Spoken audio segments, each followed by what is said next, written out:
In this video, I'll be covering tuples. I'll explain what they are and how they can be used to manage data within your program. A tuple is a type of record, and records can be thought of as a line of information on a piece of paper. Tuples are essentially a way to access each piece of data within that line or within that record.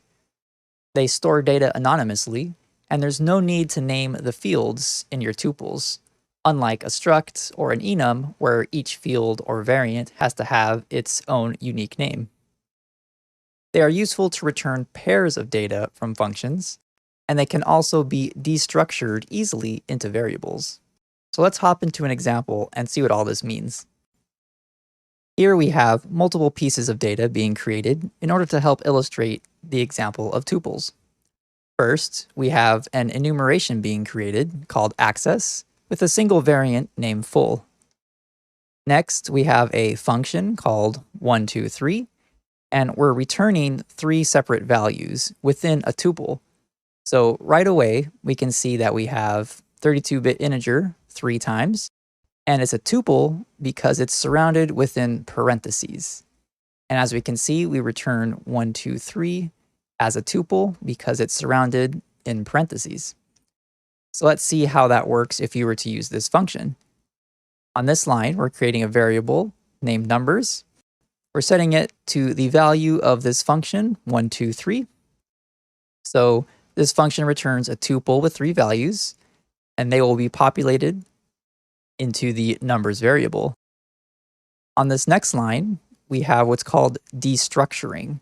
We take these 3 pieces of information from this function, and we put them into individual variables. 1, 2, and 3 will be populated into x, y, and z. Here we can see that we're printing out the values of the variables. X, y, and z are present, just as right here, and that will print out 1, 2, and 3. And in order to access the data from this numbers variable, since it's only one name, we use the dot notation. So the name of the variable, dot, and then a number. The number is the index of the tuple, and indexes start at 0.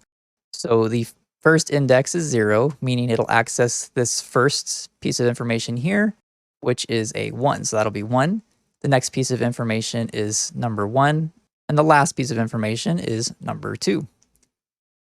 Lastly, we have 2 variables being created, one named employee and the other named access. The employee variable is being set to the string Jake, and his access level is being set to full. So here you can see we can mix different types of data when working with tuples. To recap, tuples allow for anonymous data access.